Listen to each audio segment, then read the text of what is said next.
So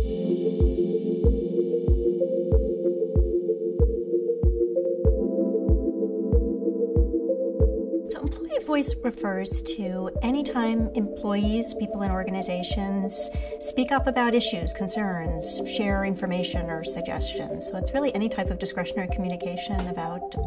things that are on people's minds or ideas that they have. It's important because for organizations to be able to innovate, to be able to take advantage of knowledge that people have throughout the organization, to be able to fix problems before they escalate, employees need to be willing and able to speak up about things, because oftentimes the frontline employees know what's going on far better than people higher up in the organization. Silence is actually what I first became interested in, because I was really struck by what I was observing in my own workplace as well as others, that oftentimes people weren't speaking up about things. Power is generally defined really in any setting as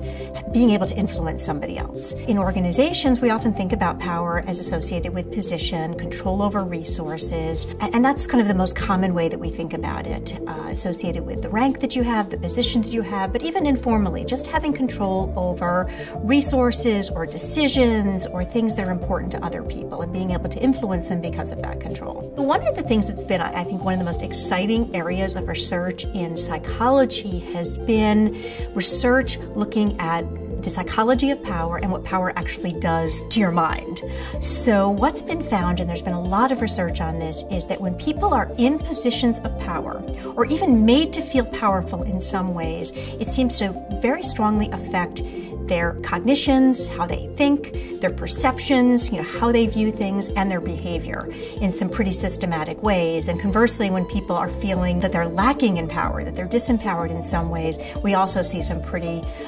strong and consistent types of effects. And we were interested in this study in looking specifically at power and to test our intuition that one of the contributing factors causing people often to not speak up about problems at work is that they often feel that they're lacking in power, and often in reality because they may be in a position of diminished power. But we were interested as well in trying to understand, are there things that can be done to overcome that, to compensate for that? Some of my own research showing that when people are made to feel powerful, they're less likely to take advice, even in situations where they probably should be taking advice from other people. And then what we see with people who are feeling that they're lacking in power, they're less action-oriented, they're more withdrawn, they're more hesitant, less likely to take risks, less likely to kind of engage in their environment. So how do you ensure that